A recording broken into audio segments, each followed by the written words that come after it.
Bien, donc on va pouvoir reprendre. Donc je pense qu'il reste peut-être encore quelques personnes à l'extérieur, mais ça les fera venir. Donc je suis Cyril Scribo, consultant en économie circulaire au CD2E. Je suis ravi de pouvoir animer la prochaine table ronde qui arrive. Et d'ailleurs, je vais appeler tout de suite les intervenants. François Imbert, ingénieur en économie circulaire à l'ADEME, qui nous fera l'introduction. Étienne Fromentin, secrétaire général à l'UNICEM Hauts-de-France, entre autres. Stéphane Bailly, référent technique national au relais. Jean-Luc Rietling, j'espère que je prononce bien, président chez Rietling Revalorisation, accompagné d'Alain Kiebert de chez Transition 21, et Damien Leral de chez Serre France. Est-ce qu'on est au complet? Et voilà, on est au complet. Je vous laisse vous installer. Je vais me mettre ici. Ah oui, je vais me mettre là.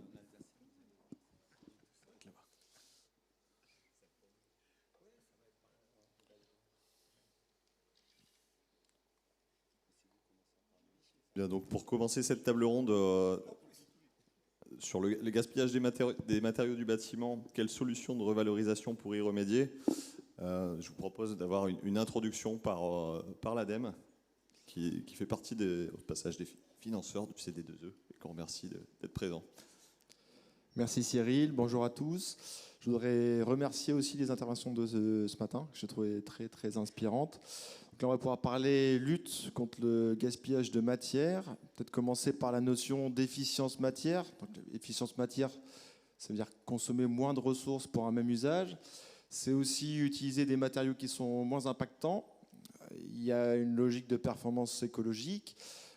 Il y a eu des questions ce matin aussi sur la performance économique, mais il y a aussi une logique. Il y a eu des études qui ont été menées sur la partie coût global des déchets par l'ADEME par le passé. Schématiquement, si vous prenez, alors c'était sur un panel d'une vingtaine d'entreprises, vous prenez votre facture de votre prestataire de gestion de déchets, vous pouvez multiplier par 14 en moyenne le coût pour avoir une vision du coût global des déchets. Pourquoi? Parce que effectivement, il y a le coût de la prestation, mais il y a aussi des coûts de stockage, de maintenance, mais surtout, et ça représente 90% des coûts, c'est les coûts de la génération même de ces déchets, donc l'achat des matériaux, la transformation des matériaux. Donc il y a vraiment un sens économique très important. On peut aussi dire que c'est important de faire avancer tous les piliers de l'économie circulaire d'une manière solidaire. On a parlé d'éco-conception, d'achat responsable, de réemploi, de réparation. On a aussi la notion d'urbanisme circulaire. Vous avez vu, il y a des petits guides qui sont disponibles en entrée qui permettent d'aborder même les différents cycles de vie des chantiers, des projets, avoir une notion aussi de vision d'économie sur les flux de matière, mais aussi des flux d'énergie, de la mobilité, l'alimentation, etc. Donc on peut vraiment aller très loin sur l'urbanisme circulaire.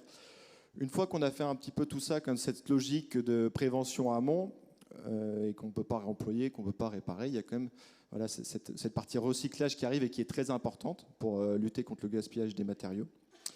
Je vais donner quelques chiffres et puis après je vais laisser la parole, puisque derrière ce qui est intéressant de voir, c'est les opérations et qu'est-ce qu'on peut faire sur ces différentes filières.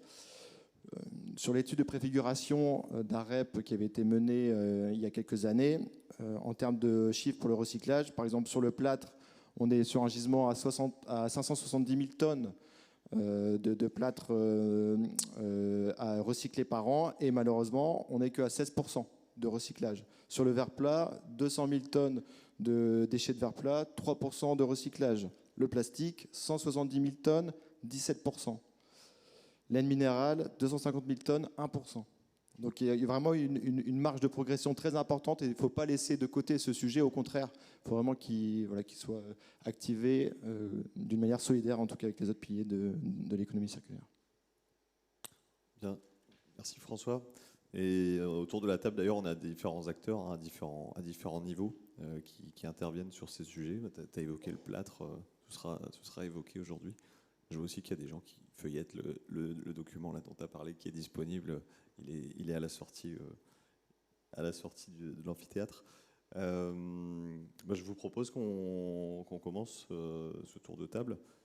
Étienne Fromentin, vous êtes secrétaire général à l'UNICEM Hauts-de-France, et également Normandie et Île-de-France, si j'ai bien compris. Lucien,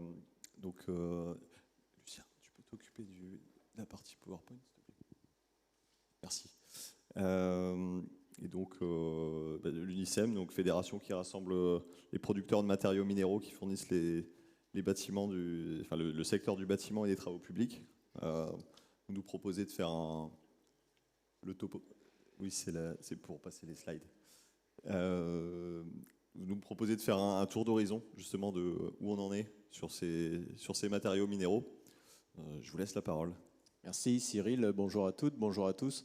Je vais repréciser rapidement ce qu'est l'UNICEM, qui on représente, et puis effectivement, comme tu l'as signalé, faire un petit point sur la filière matériaux de construction avec la partie recyclage et essentiellement et exclusivement axée sur la partie déchets inertes. Tu l'as dit, l'UNICEM, c'est l'Union des industries de carrière et matériaux.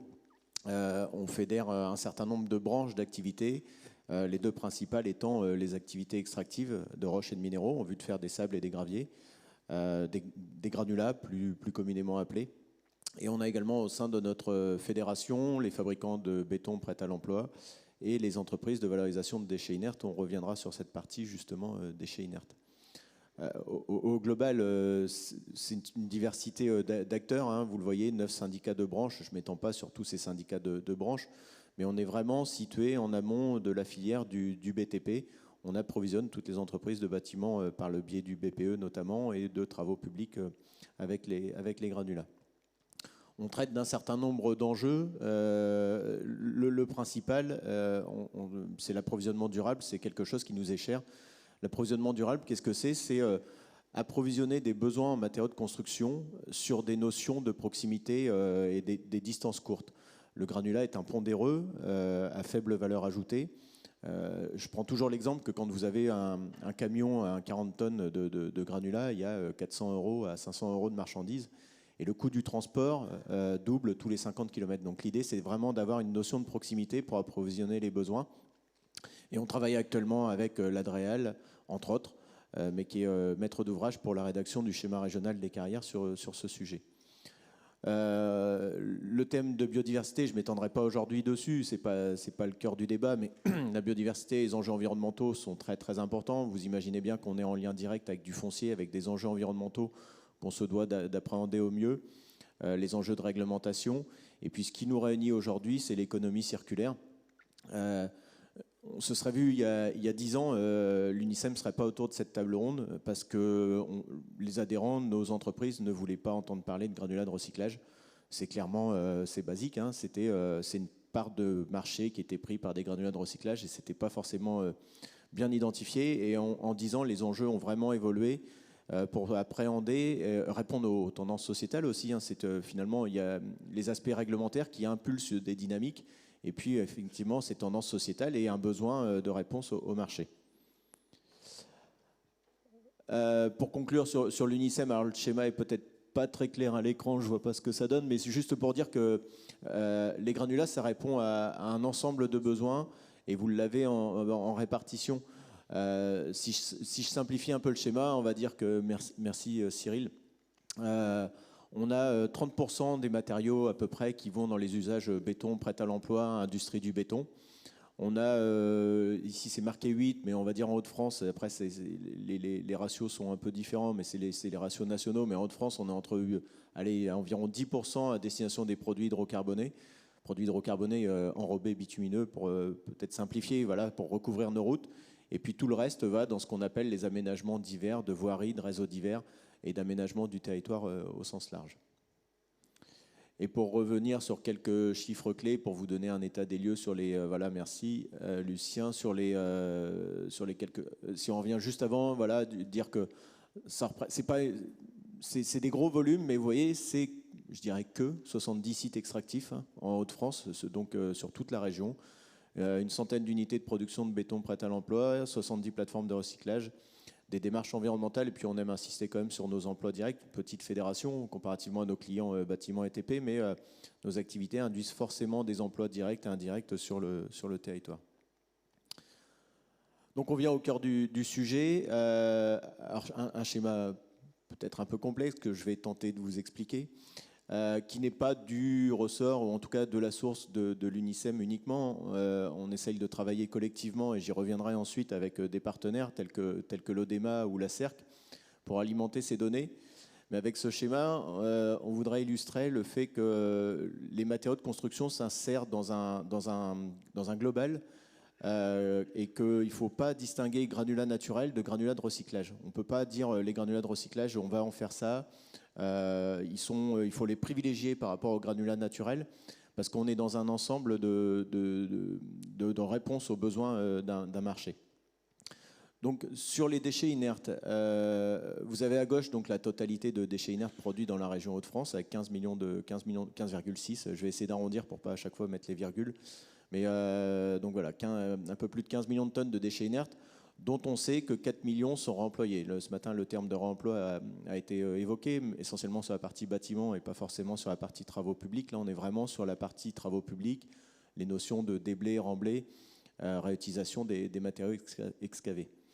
Donc 4 millions qui sont employés directement sur les chantiers. Ça fait 11, en fait, des chantiers donc sortent 11 millions de tonnes de terre non polluée, pardon. Mauvais lapsus. 2 millions de mélanges de déchets inertes, 1,3 million de béton de démolition et 1,3 million de déchets d'enrobés suite à la déconstruction routière. Dans la profession et au sein de l'UNICEM, on estime que le potentiel de recyclage à travailler essentiellement aujourd'hui, c'est tout ce qui est encadré en rouge, donc 4,7 millions de tonnes. Pourquoi pas les terres? Alors les terres, on sait très bien qu'elles peuvent être recyclées. Ça nécessite de la chaux, notamment traitement à la chaux. Donc il y a des filières qui existent et qui se développent, sur lesquelles on pourra effectivement travailler. Maintenant, il y a des difficultés en termes de volume. Ce sont des volumes beaucoup plus gros. Ça nécessite des places de foncier plus conséquentes. La tonne de chaux qui est une tonne de CO2 émise. Voilà, il y a beaucoup de contraintes d'hétérogénéité qui font que on ne dit pas qu'elles ne peuvent pas être valorisées, mais en tout cas, nous, le cœur de cible pour l'UNICEM, c'est vraiment ce potentiel de 4,7 millions de tonnes.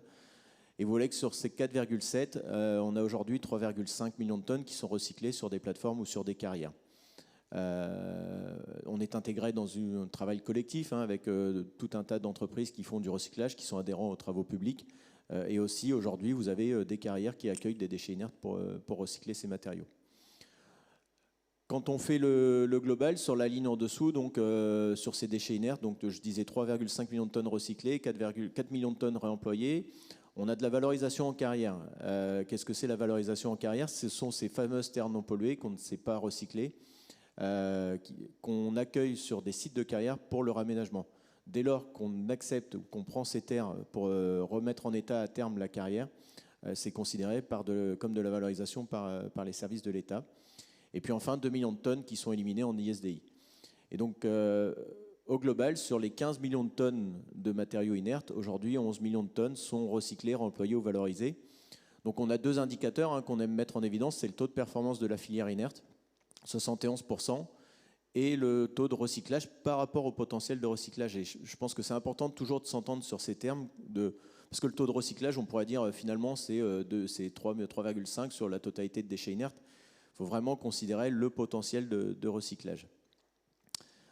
Et puis un dernier indicateur, c'est le taux de couverture des besoins en granulats par le recyclage, le réemploi, les matériaux artificiels. Nous, on considère qu'à partir du moment où on fait du réemploi, c'est une économie de ressources naturelles. Un matériau qui est excavé d'un chantier qui est réutilisé, c'est une économie et c'est un apport de matériaux de carrière que l'on ne fera pas.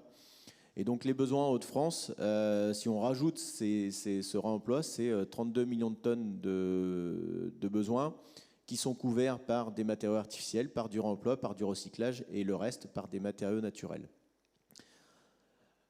Donc on a ici un aperçu. Je remercie les personnes, notamment la CERC et l'Adréal avec qui on a, et l'ODEMA, qui sont des pourvoyeurs importants de ces informations. Je le répète, ce n'est pas l'UNICEM qui produit ces chiffres, même si on y contribue. On est déjà dans un esprit de travail collectif avec d'autres partenaires. Je me trompe de touche, pardon. Pour conclure, enfin c'est pas pour conclure, mais en tout cas pour améliorer un petit peu tout ça, parce que voilà, on a envie de travailler collectivement sur ces sujets pour améliorer. C'est pas tout à fait dans l'ordre, mais le premier objectif que l'on se fixe collectivement, et c'est quelque chose qui sera repris dans le schéma régional des carrières, c'est de monter le taux de recyclage par rapport au potentiel à 90%. On est aujourd'hui à 75%, donc il y a encore une petite marge de manœuvre à accomplir pour arriver à recycler 90% de ce potentiel de recyclage. Il faut aussi qu'on arrive à, je le disais tout à l'heure, mais à parler de filières matériaux au sens large, ne pas distinguer ou ne pas cloisonner les différentes ressources que sont les matériaux alternatifs. Les sédiments de dragage ne sont pas évoqués ici, mais ça peut l'être. Les granulats naturels, les granulats de recyclés. Chaque matériau a vraiment un usage particulier. Ça, c'est une logique qu'il faut que l'on ait à l'esprit aussi, c'est que chaque granulat a sa spécificité technique. Et on ne mettra pas, par exemple, mettre un granulat recyclé dans le béton. Aujourd'hui, c'est encore compliqué. Ou alors, si on veut qu'il aille dans le béton, il faut un process de fabrication qui soit vraiment très optimisé, avec des bons déchets, des déchets bien triés en entrée, des matériels pour les valoriser, concasseurs, cribleurs, qui soient optimisés également, et un suivi de la qualité de la production. Donc, c'est vraiment une filière assez structurée. Et on dit toujours le bon matériau, bon endroit, bon usage. C'est-à-dire que voilà, on fait telle application, il y aura une caractéristique qui répondra, et le matériau pourra être naturel ou recyclé. Et de la même façon, dans la notion de proximité que j'évoquais tout à l'heure, il y a des endroits où aujourd'hui on ne recycle pas. Il n'y a pas suffisamment de volume de matériaux à recycler pour pouvoir avoir de la disponibilité. Pour améliorer ce taux également, il faut qu'on travaille sur l'aval. C'est comment on utilise mieux les granulats de recyclage. Aujourd'hui, ils sont quasiment tous consommés, mais je pense qu'on peut encore s'améliorer sur la qualité du granulat de recyclage qui est produit. On a des choses qui existent dans d'autres régions.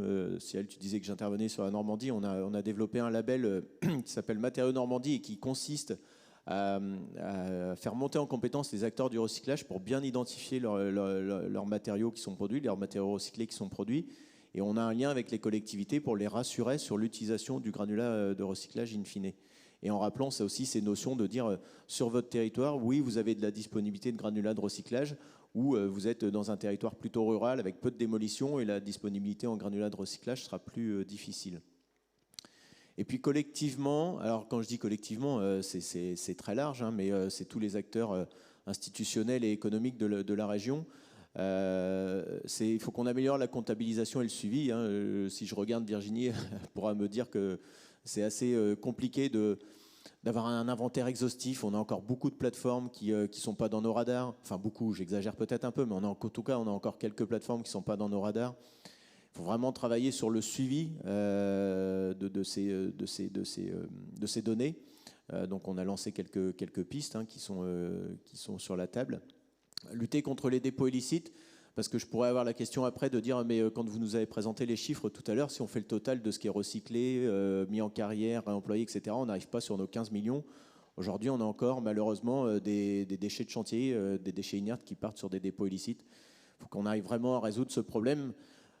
Alors, il y a les actions des services de l'État qui sont faites là-dessus, mais le principal sujet aujourd'hui, c'est la traçabilité. C'est quand on a un chantier, le maître d'ouvrage doit bien identifier vers quel site et vers quel exutoire il éliminera ces déchets.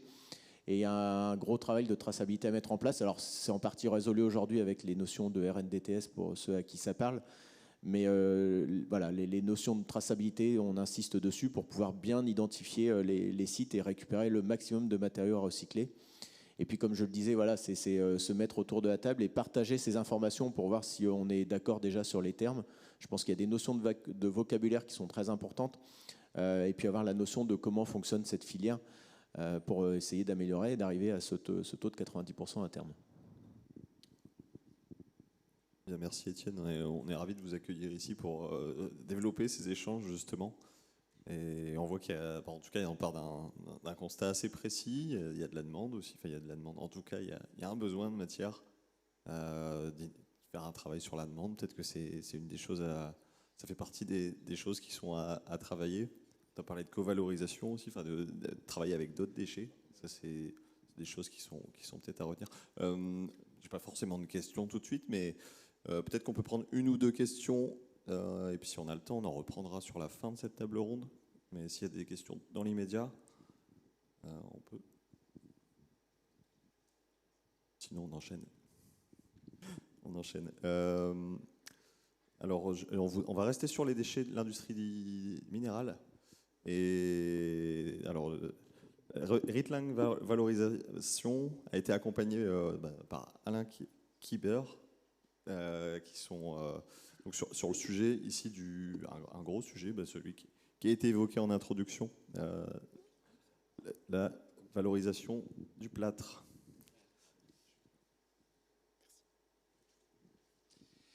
Oui, donc je me présente, Ritling Jean-Luc, donc je suis le fondateur de Ritling Valorisation. Et en 2008, je me suis intéressé sur la problématique du plâtre, qui est un problème récurrent dans les gravats, souvent aussi, vous devez les retrouver. Donc un matériau qui ne peut pas être recyclé avec les matériaux minéraux. Et donc on a développé une technologie qui nous permet de recycler les plâtres dans le sens large du terme.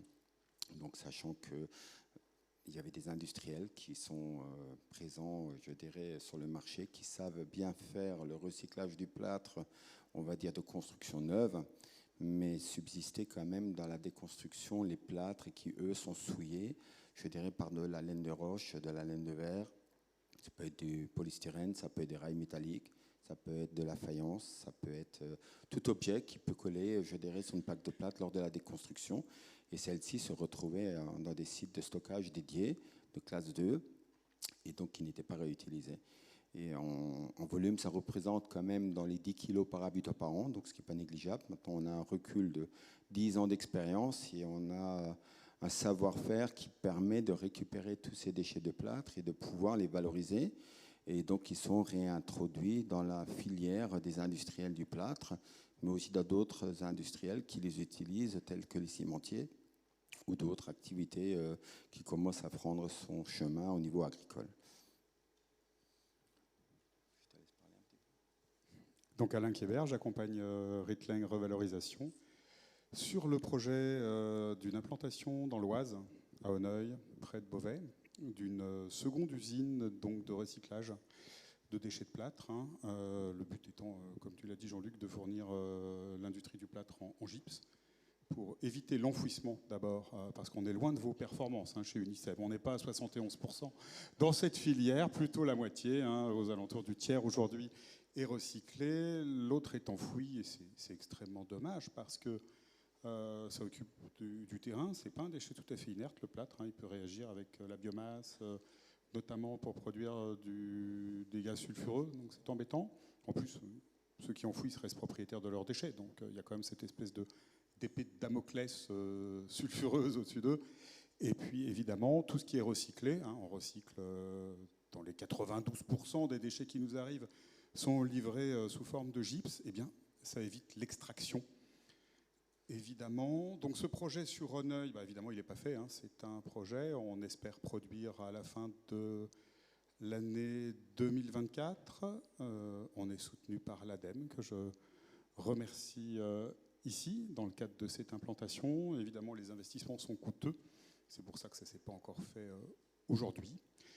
Et je crois qu'on est les seuls en France à accepter un mélange de plâtre, de laine de verre, de carton, de conduite électrique, de porcelaine et même de béton cellulaire, puisque de nombreux acteurs confondent le blanc du béton cellulaire avec le blanc du plâtre. Voilà. Donc, on a un cahier des charges aujourd'hui très ouvert. On a déjà un site qui a été fait dans le cadre d'une aventure entrepreneuriale entièrement familiale, en plusieurs étapes. Ça n'a pas toujours été facile, n'est-ce pas Jean-Luc ? Je te confirme que ce n'était pas aussi facile que ça. On en a essuyé des plâtres. Voilà. Donc aujourd'hui, après 10 ans quand même d'aventure, ça a commencé il y a un peu plus d'une dizaine d'années, le cycle est mature, fonctionne et traite 45 000 tonnes de plâtre par an, soit à peu près un quart du potentiel de ce déchet en France. Le deuxième site sur les Hauts-de-France, donc sur Honneuil, a pour ambition dans un premier temps de traiter 67 000 tonnes de déchets. Il y a beaucoup de ressources par là.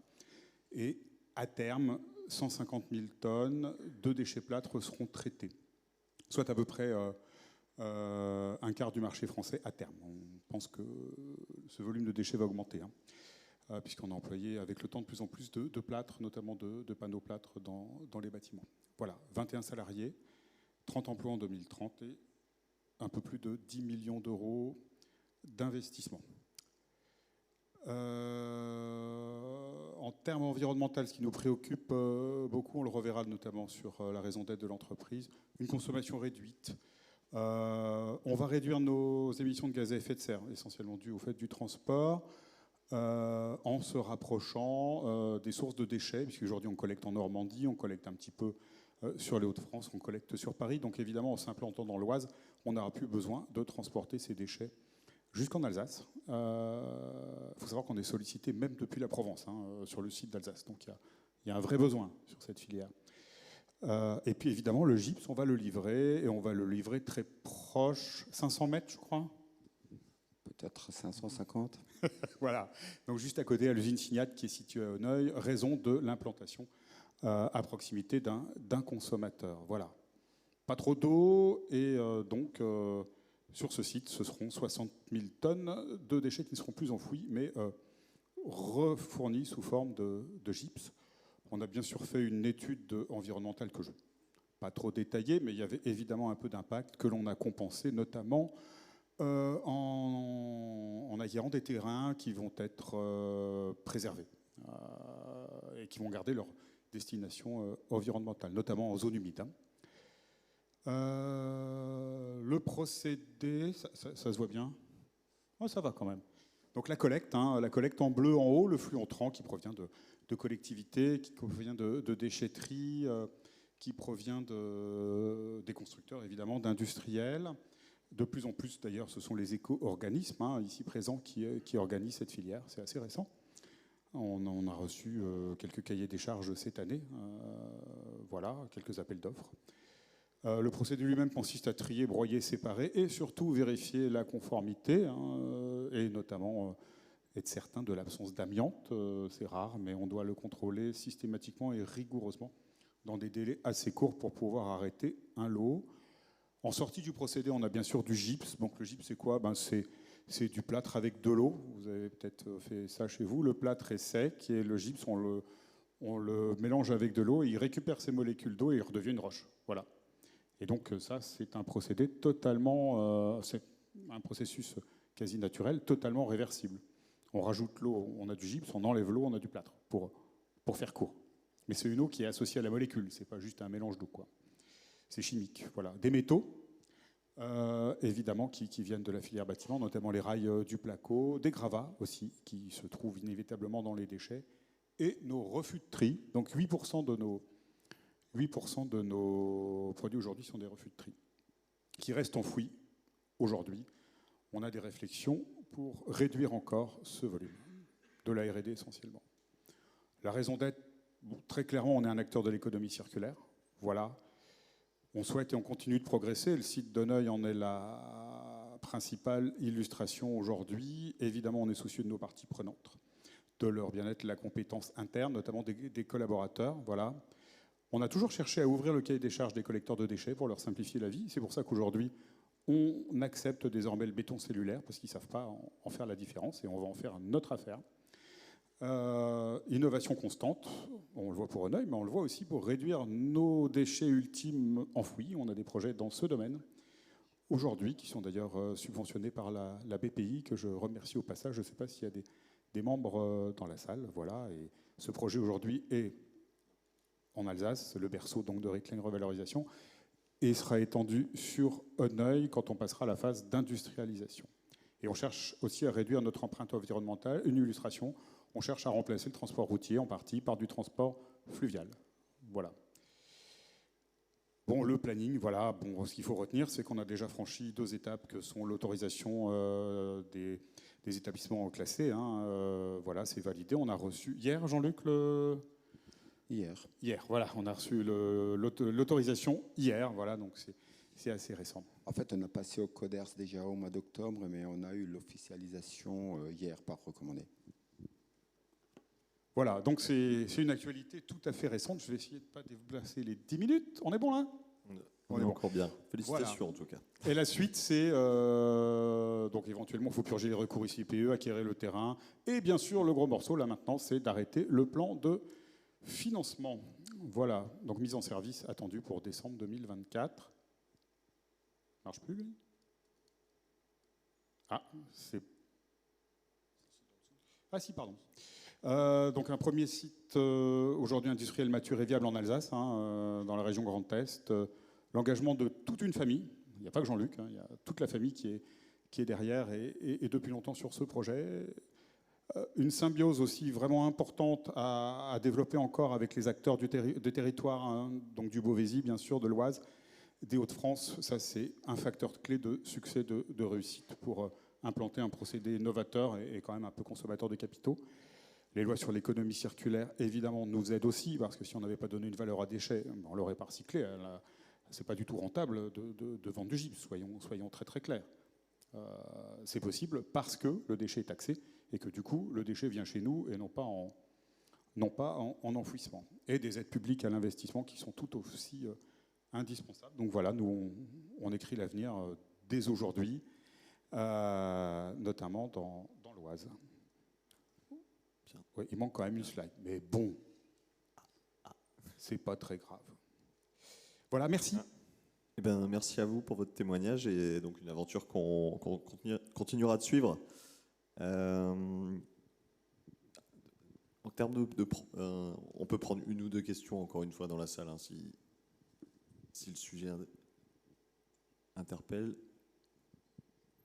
En termes de Lucien, oui. Merci pour votre présentation. Moi, j'avais une question, remarque sur l'utilisation du foncier. Je sais que vos activités, de fait, nécessitent beaucoup de foncier, notamment quand il s'agit d'implanter un nouveau site. Je suppose que c'est le cas donc dans l'Oise. Il y a des nouvelles terres qui sont utilisées. Comment vous composez avec cet aspect-là, sachant qu'on a tous entendu parler de la zéro artificialisation nette, et comment on fait donc, quand on a une activité qui, de fait, demande beaucoup d'espace? Alors l'espace qui est prévu dans l'Oise représente 14 000 m² pour l'installation complète. Et on compense avec une zone humide dans un secteur où on a acquis, je dirais, qui n'était pas aujourd'hui zone humide. Donc la place, elle est restreinte au plus intrinsèque que possible. 14 hectares, ça reste raisonnable. 14 000 m². 14 hectares? Non, c'est 1,4 hectares. 4 hectares, pardon. C'est la digestion. T'es ambitieux. 14, c'est pour 2050. On vous le souhaite.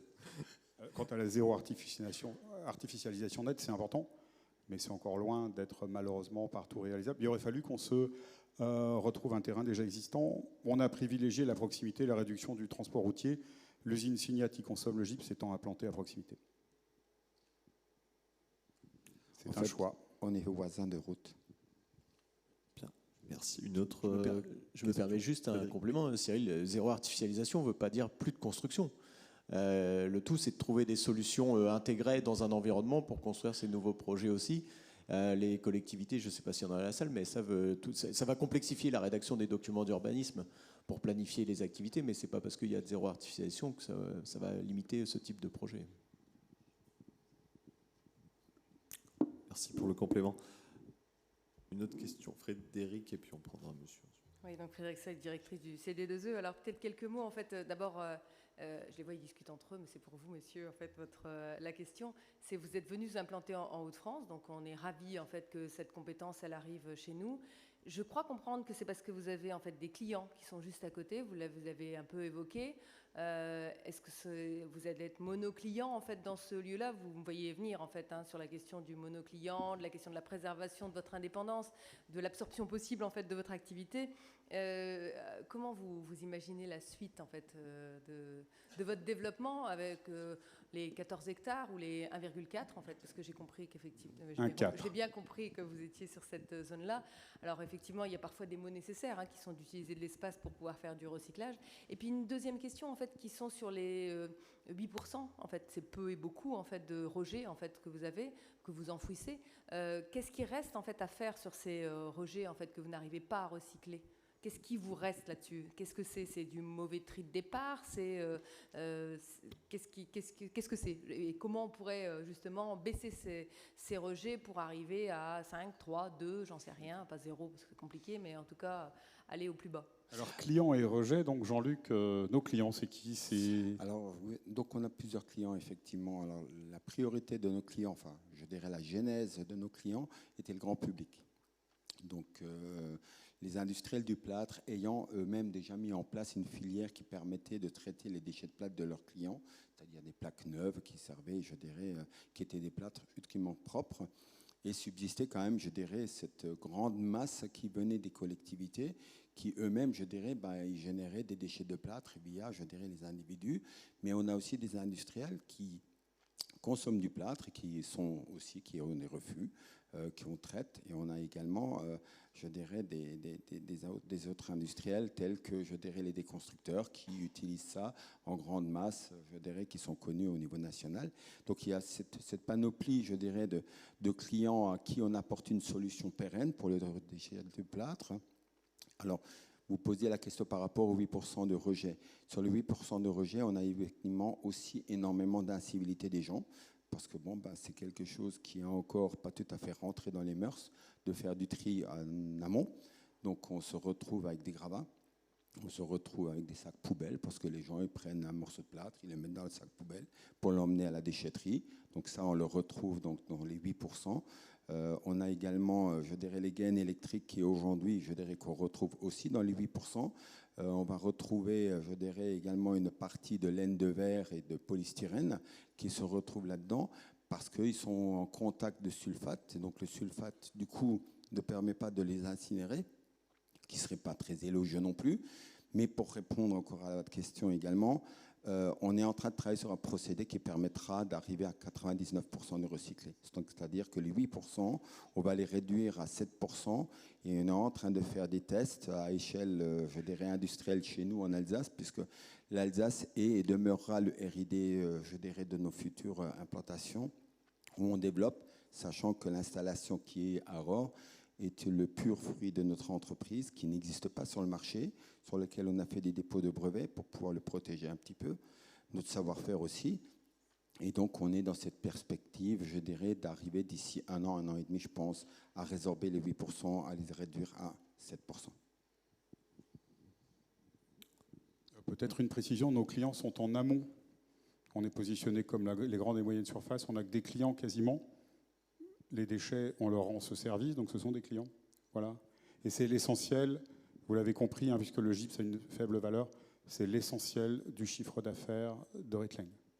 Industrie du déchet vraiment typique. Ce n'est pas très habituel.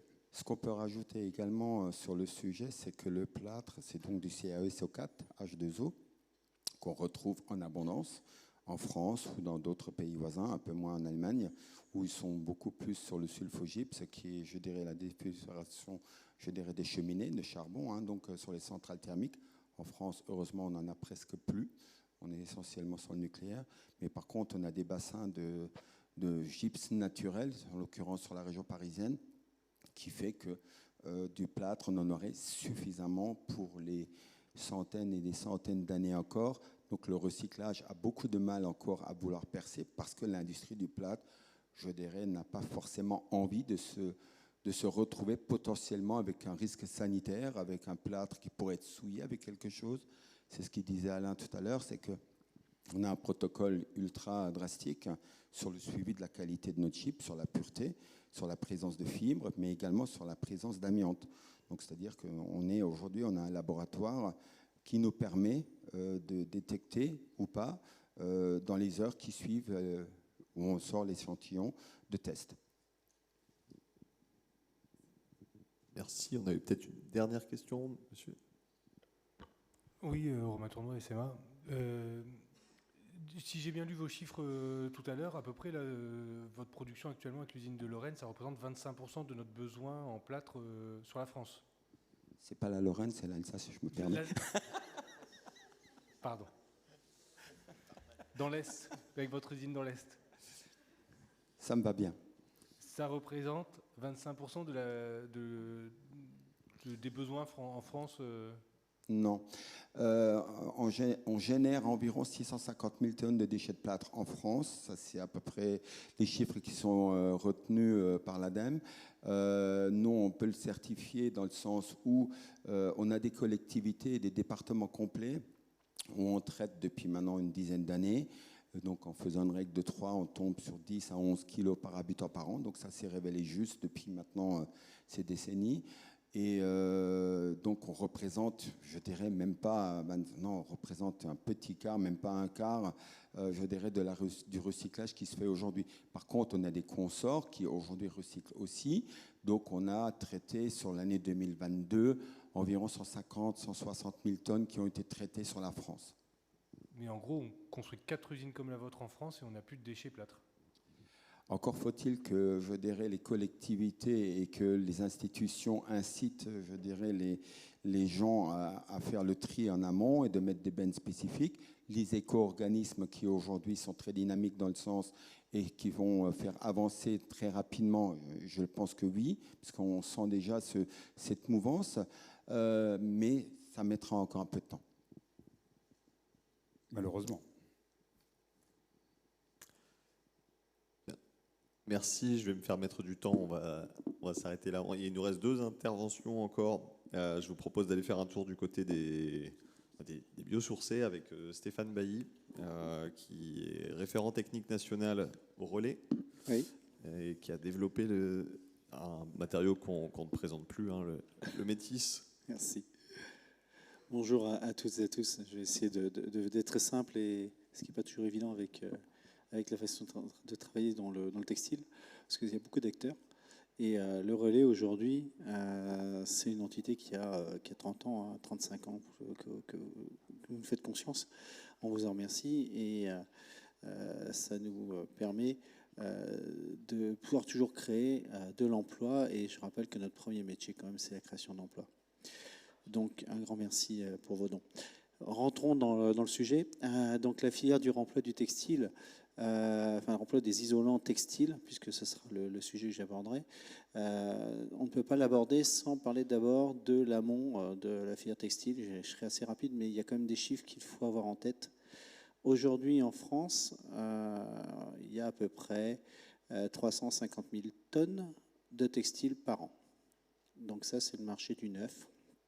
Le relais, là-dessus, on collecte 152 000, donc ça correspond à peu près à 40%, sur 28 centres qui emploient, donc, pour la région qui nous intéresse aujourd'hui, le Nord-Pas-de-Calais, enfin les Hauts-de-France, pardon, 900 salariés, donc sur plusieurs sites. On a 6 centres répartis, et ces collectes de textiles seront celles, et c'est pour ça que j'ai cité ces sites-là par rapport aux autres, sont celles qui alimenteront la fabrication de l'isolant.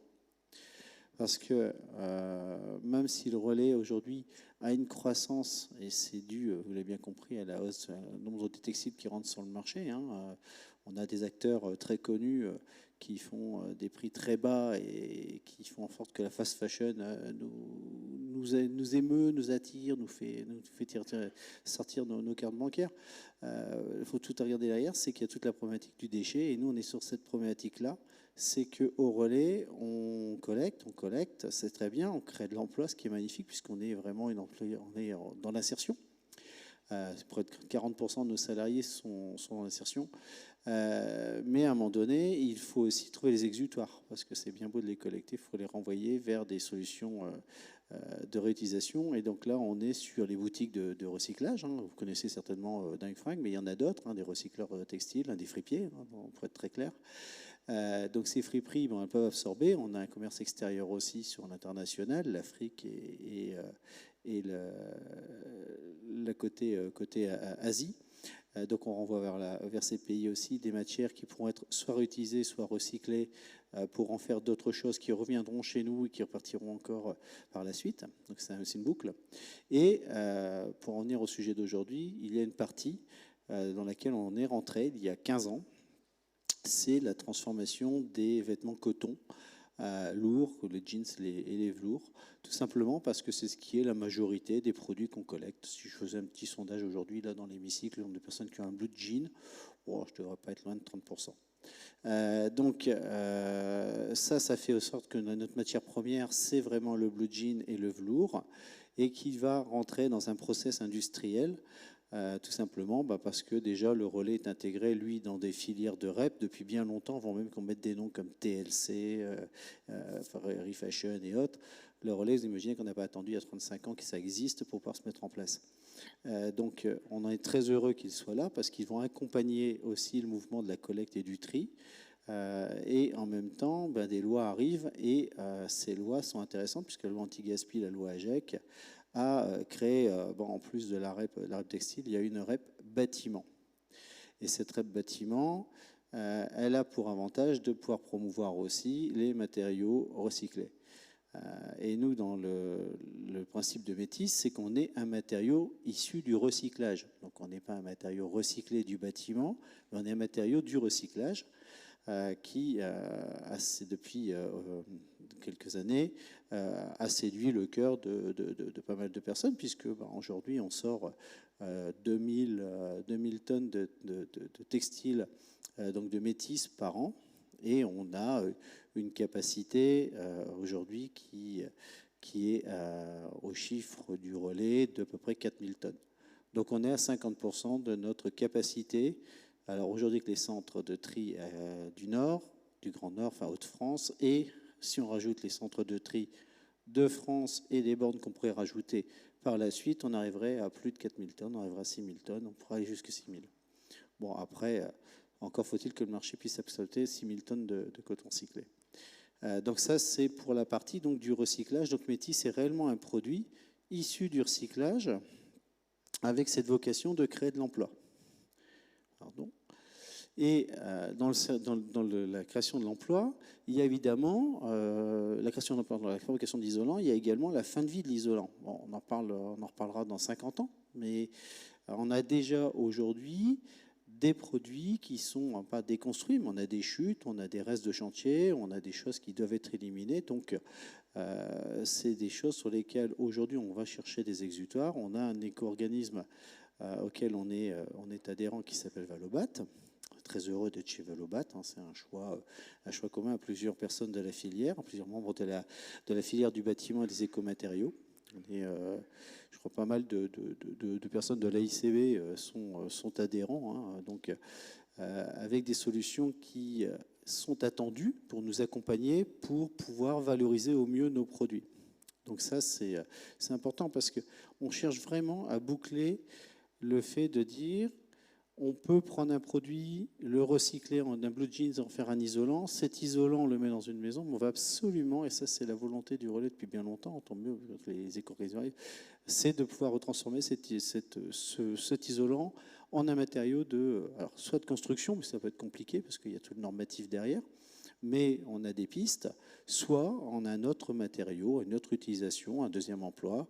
Par exemple, on fabrique des lames de parquet avec des fibres de textile intégrées aujourd'hui pour alléger la lame et lui donner une élasticité particulière à optimiser. Donc ça, on sait faire. On sait travailler dans des carrières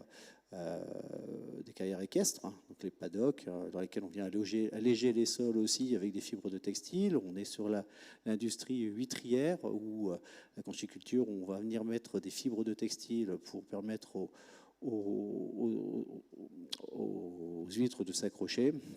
Voilà, donc il y a des débouchés, mais aujourd'hui, c'est vrai qu'on cherche absolument, et c'est des pistes que l'on a, pour pouvoir passer d'un isolant à un produit, à un autre produit.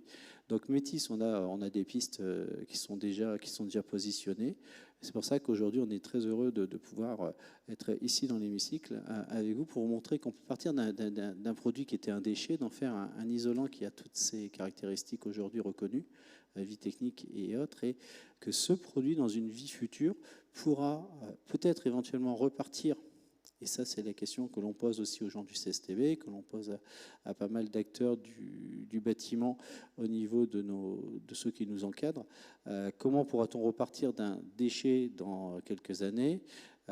Quel process pourront-on utiliser, donc avec les éco-organismes et les acteurs de retraitement, pour pouvoir réintégrer ce produit, peut-être dans un matériau de construction, et non pas une lame de parquet ou une carrière un paddock. Voilà, il reste des choses à faire, mais on y est engagé et on avance, et ce qui permettra d'ailleurs d'optimiser, et ça c'est important aussi, parce que s'il y a des gens ici qui ont des programmes de construction, ben, vous êtes liés aussi pour les marchés publics à avoir un regard sur l'environnement, donc de choisir des produits qui sont sur la base Ignies. Et donc dans cette base Ignies, vous allez rechercher toutes les valeurs environnementales du matériau. Et donc c'est vrai que si on peut optimiser le module D qui sert justement à passer à la valorisation dans le produit, ben, ça permettra d'optimiser d'autant plus la filière et de faire en sorte que déjà, par exemple pour Métis, on puisse avoir une deuxième vie plus facile après déconstruction, et en même temps une meilleure mise en avant des produits, puisqu'il y aura ce module D qui sera complété. Et c'est ainsi pareil aussi pour d'autres matériaux aujourd'hui dans le bâtiment. Voilà, là le lien entre le textile et donc le bâti. Bien, merci. Du coup, on a encore un tout petit peu de temps pour le sujet, si vous le souhaitez. En termes de volume, on a des données sur ce que c'est le Métis. Alors Métis aujourd'hui c'est 1800-2000 tonnes de fabriqués. Hein. On a, donc c'est ce que j'expliquais, on a possibilité de pousser par 2 aujourd'hui, et donc à 4000 tonnes donc en matière existante, détenue par le relais. Hein. Simplement on réoriente ces 2000 tonnes vers d'autres activités, puisque on a des acteurs, la rotorderie, le fil, enfin, il y a plein de gens qui viennent travailler avec nos produits aujourd'hui sur des projets et des utilisations. Mais on souhaite toujours ennoblir nos filières et les augmenter. Et c'est vrai qu'on est à terme à 4000 tonnes, on les a, et on a déjà on voit bien que notre courbe de progression, et on atteindra ces 4000 tonnes dans les quelques années à venir. Et après, on a encore 2000 tonnes au relais qu'on pourrait très bien aller chercher si on peut les flécher vers le bâtiment. Si c'est pour les garder, enfin les flécher vers le bâtiment ou une autre utilisation, mais si c'est pour les flécher pour ne rien faire, pour nous, c'est pas intéressant. Bien. Un produit labellisé biosourcé aujourd'hui. Produit labellisé biosourcé, deux types de produits. On a les panneaux, les rouleaux, et puis on a le vrac. Donc une gamme qui est complètement biosourcée. Oui. Y a-t-il des questions ?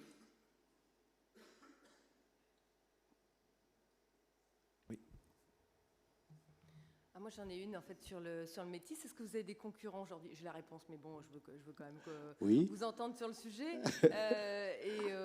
Et justement, qu'est-ce que vous pensez est-ce que la question des volumes collectés pose un problème, ou est-ce que c'est la question en fait de quelque part de la sortie en fait et la vente en fait vers le modèle du bâtiment qui a un problème? Parce que moi, je pense que c'est un très bon isolant, c'est un isolant que je connais, je me dis, on devrait en avoir partout. Moi, j'ai des constructeurs, j'en ai posé. Donc, qu'est-ce qui, aujourd'hui, fait qu'on n'en a pas un peu plus, puisque nous, on travaille aussi les biosourcés, et votre produit fait partie des choses qu'on expose, en fait, au CD2E. Je voudrais savoir, qu'est-ce qui bloque dans le développement? Parce qu'on est là pour accélérer, en fait, cette situation. Donc, comment on peut vous aider? Dites-nous. Bon, merci beaucoup. C'est vrai que le CD2E, vous avez accompagné depuis le début. Si on est là aujourd'hui, qu'on peut en parler, et entre nous, c'est parce que vous étiez là aussi à la rencontre quand on a décidé de transformer nos produits. Aujourd'hui, on a... Alors, comment nous accompagner? Je dirais, vous le faites déjà très bien. C'est la mise en avant des matériaux, c'est les lois, c'est la loi sur les produits biosourcés qui intègre aujourd'hui 25% dans les programmes. Ça, c'est des choses intéressantes. Je pense qu'on peut aller encore plus loin. Je pense que la France est un peu frileuse sur le biosourcé. Donc, si on a ici des gens qui peuvent remonter un peu l'info, oui, je pense qu'on peut encore avancer plus. Maintenant, est-ce que la concurrence nous gêne? Moi, je la trouve, c'était pas la question, mais est-ce que la concurrence, comment je l'aperçois? Je l'aperçois pas du tout comme une gêne. Je l'aperçois plutôt comme un booster. Alors, pas seulement booster, comme on voit souvent dans le commerce, il me faut un concurrent parce que sinon je m'affadis un petit peu. Non, je le vois comme un booster de la filière parce que, ça va nous pousser, alors filière textile, à trouver d'autres solutions et d'intégrer l'éco-conception encore plus dans les produits dès le départ. Donc ça, c'est un bon booster. Deuxièmement, plus on est d'acteurs, et plus on prend de poids par rapport au législatif. Donc ça, c'est un deuxième bon booster. Et en même temps, le fait d'avoir des acteurs importants qu'on peut avoir auprès de nous, c'est d'avoir aussi du poids auprès des personnes qui nous font, on en parlait tout au début, mais qui font nos lois, qui font nos règles, qui vont faire aussi que dans le bâtiment, le normatif peut bouger. Aujourd'hui, on a encore des blocages dans les normatifs sur les usages de nos produits et autres. Je ne vais pas rentrer dans le détail, ce n'est pas le lieu, mais je suis à disposition. Et tant qu'on ne bougera pas certains blocs, je pense que la filière restera, elle aura plus de mal. Elle sera grandissante de toute façon. Donc, quand on voit les acteurs qui nous rejoignent aujourd'hui dans le biosourcé, bon, moi, je ne me fais pas trop de craintes sur l'avenir déjà de Métis et de ce qui peut être cette belle filière du recyclage. Parce que Métis, c'est du recyclage de produits de second cycle de vêtements. On est bien dans du vêtement ancien recyclé. Donc, on est vraiment sur un produit, pour être très clair, qui aurait dû normalement aller dans une poubelle ou dans un cercle de valorisation énergétique. Là, quand on regarde les personnes qui arrivent aujourd'hui dans le biosourcé textile, ce ne sont pas des produits avec des filières issues du recyclage de textile, vous êtes sur des filières issues du recyclage de fabricants de textiles. Donc vous êtes sur les gens qui fabriquent des lisières, des hectomètres de lisières de textiles et qui ont des chutes de fabrication de matières textiles neuves. Alors tant mieux, ils ont un exutoire, c'est une transformation, c'est très bien.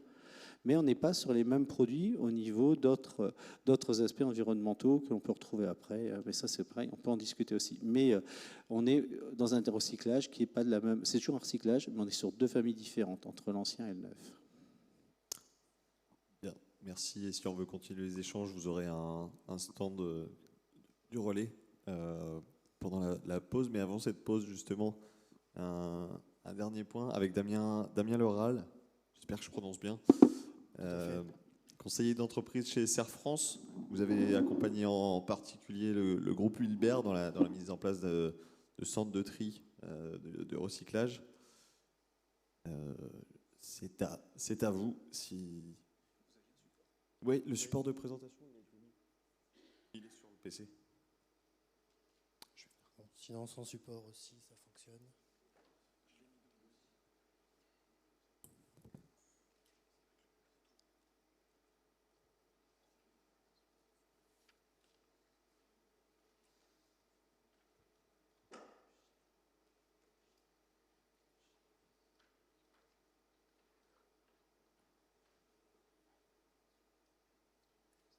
Merci Lucien. Merci beaucoup. Tout d'abord, bonjour à toutes et à tous. Alors moi, effectivement, je travaille pour le cabinet Serre France, mais aussi pour le groupe Wilbert en développement de projet. Alors, on est sur un site qui était une carrière en extraction de craie depuis 1801, donc sur l'une des plus vieilles carrières, si j'ose dire, de la région, que le groupe Wilbert a racheté en 2007 maintenant. À la fin du Covid, ce site a arrêté d'être exploité pour arrêt du gisement, mais aussi pour recolonisation de la nature sur cet ancien site industriel et d'extraction, sachant que c'est un site qui fait un peu plus de 50 hectares. Et donc, le groupe Wilbert nous a mandaté pour mener un audit de reconversion du site, de sorte à ce qu'on puisse étudier comment est-ce que cette ancienne carrière pouvait se transformer et évoluer en une autre activité. Et donc, du coup, sur ce site, on a toute une zone forestière qui aujourd'hui est devenue un site biotope classé, un espace protégé, l'ancienne carrière qui n'a, contrairement aux conditions de remise en état initiale du site, n'a pas été remise en état puisque la faune et la flore a repris ses droits sur ce site. Donc c'est un site qui a été entièrement sécurisé pour que personne ne puisse y entrer et que la faune et la flore puissent y vivre en toute liberté.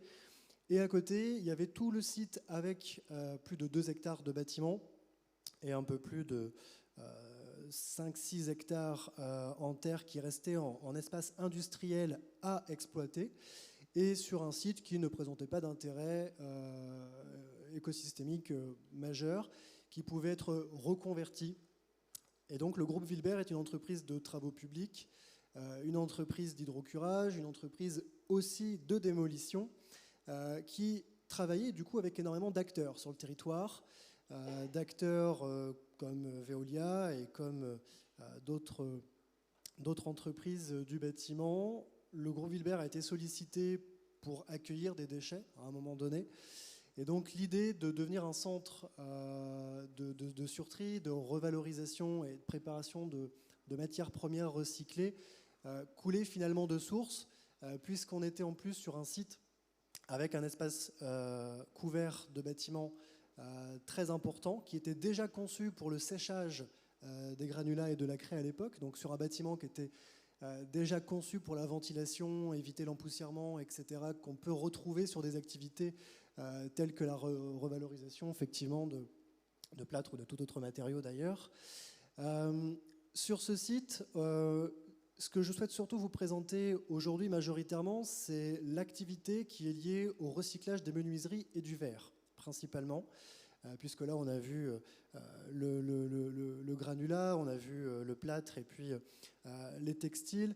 Le sujet aujourd'hui des menuiseries, on travaille avec Récif, pour ceux qui connaissent, qui est un réseau national en partenariat avec les éco-organismes, notamment sur la revalorisation des menuiseries.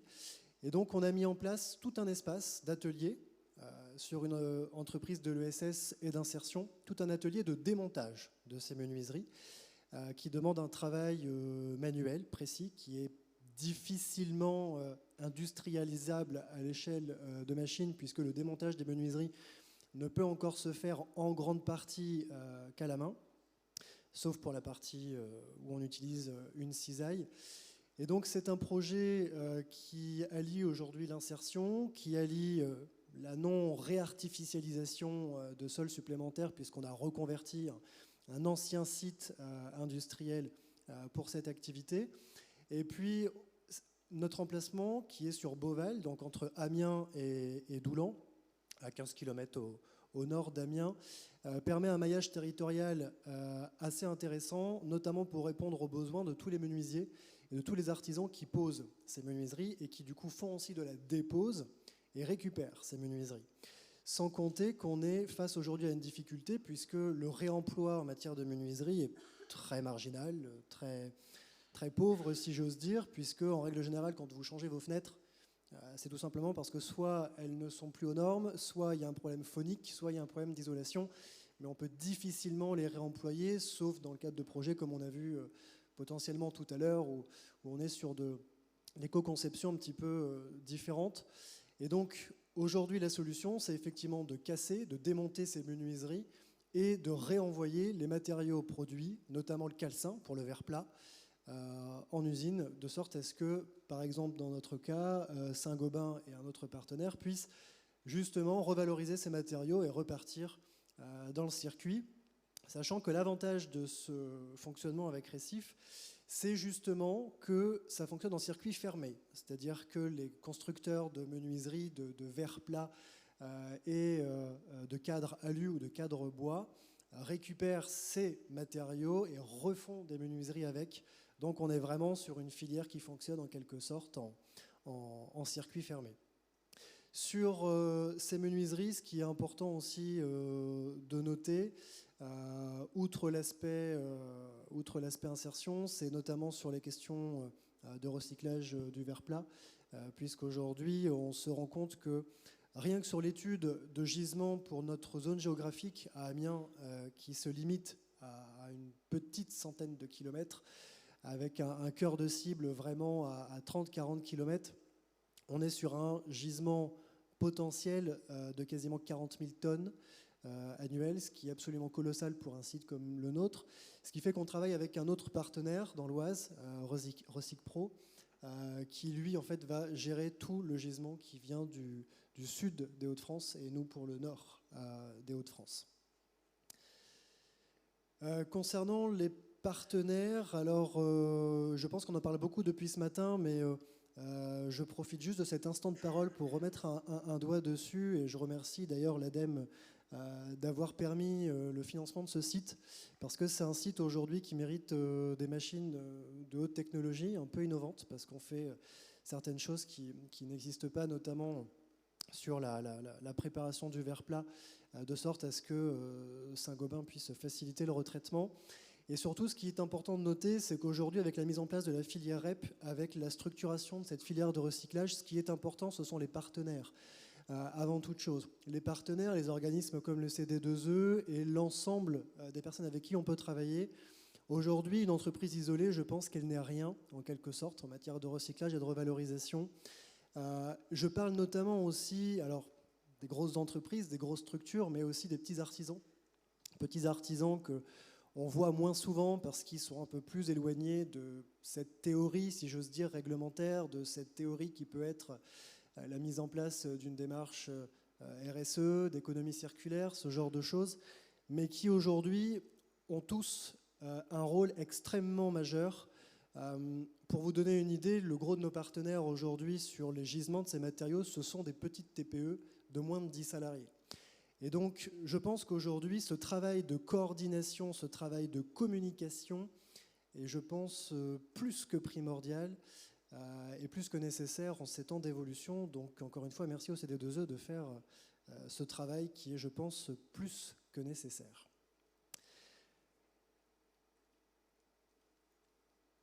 Et donc, juste pour vous donner une idée au niveau des chiffres, notamment sur le site, donc on sera sur la préparation des fines en réincorporation de MPR sur un potentiel sur ce site à 500 tonnes jour.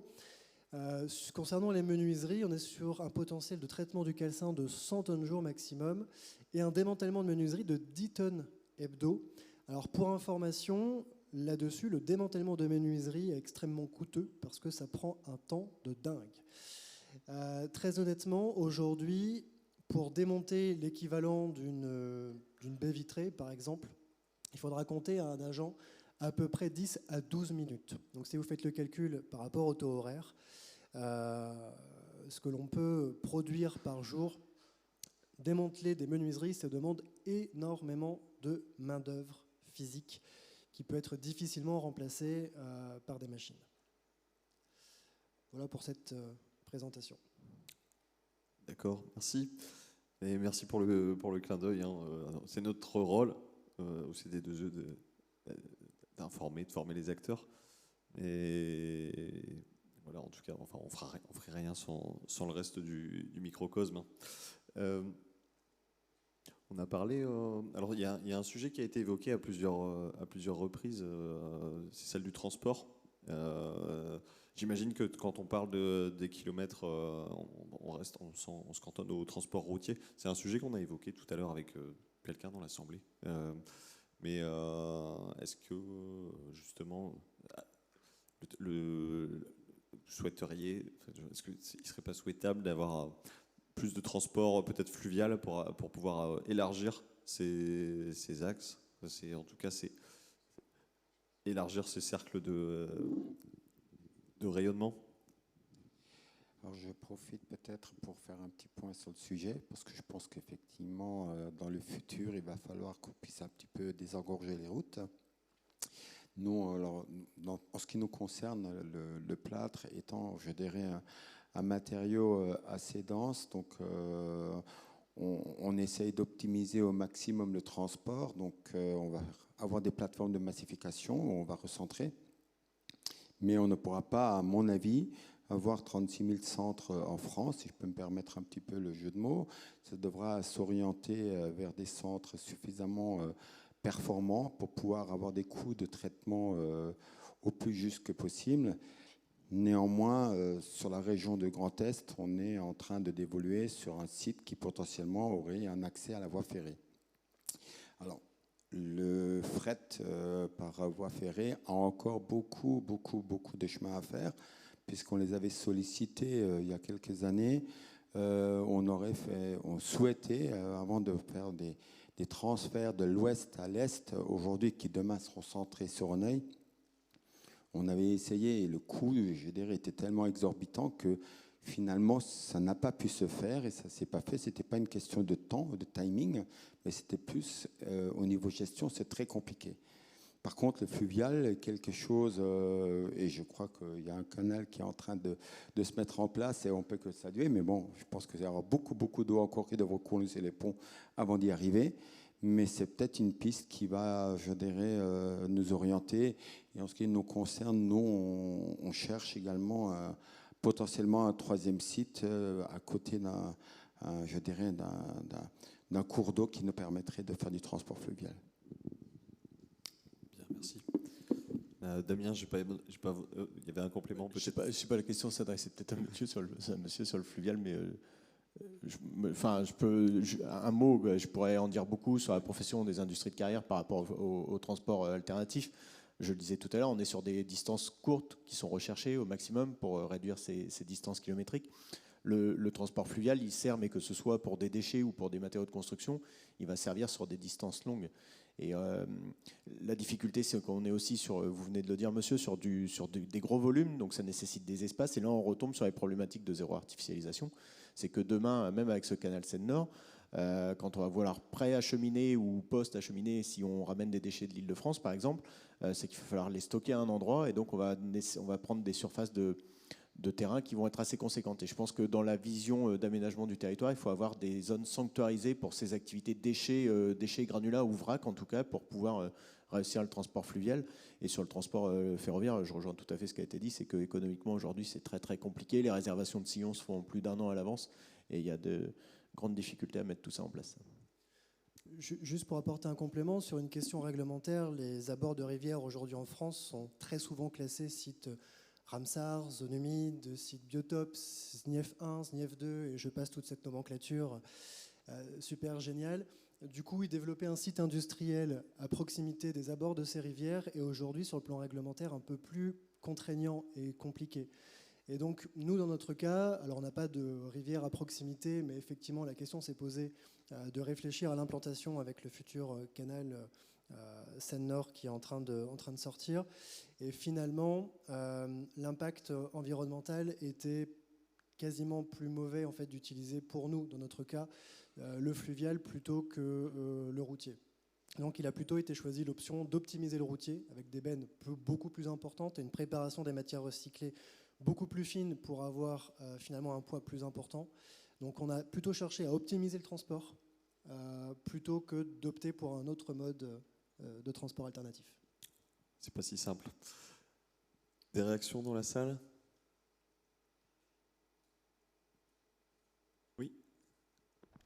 Bonjour, Simon Deligny, je travaille pour une entreprise à but d'emploi sur la métropole et je voudrais juste apporter un élément pas de réponse, mais d'aide à la question de la main-d'œuvre, du coût de la main-d'œuvre pour démanteler les menuiseries. Nous avons travaillé avec l'entreprise Covanor du groupe Remède sur le démantèlement des menuiseries et ça a été un moyen de répondre à ce coût de la main-d'œuvre, étant une entreprise subventionnée, on a des possibilités d'offrir des services à coût adapté au modèle économique des entreprises et des expérimentations qu'elles veulent mener. Donc, ça pourrait aider. J'ai regardé à Amiens, il n'y a pas d'entreprise à but d'emploi malheureusement. Mais voilà, pour ceux que ça intéresse, dans l'hémicycle, nous sommes présents sur la métropole. N'hésitez pas. Et Covanor est une référence dans les Hauts-de-France, en tout cas. On vous croit. Y a-t-il encore une ou deux remarques? Et puis après, on va passer à la pause. Oui. Juste une petite réaction, et merci pour vos témoignages. L'importance du collectif, et merci aussi au CD2E, c'est ce que je retiens dans ces échanges. Deux autres choses.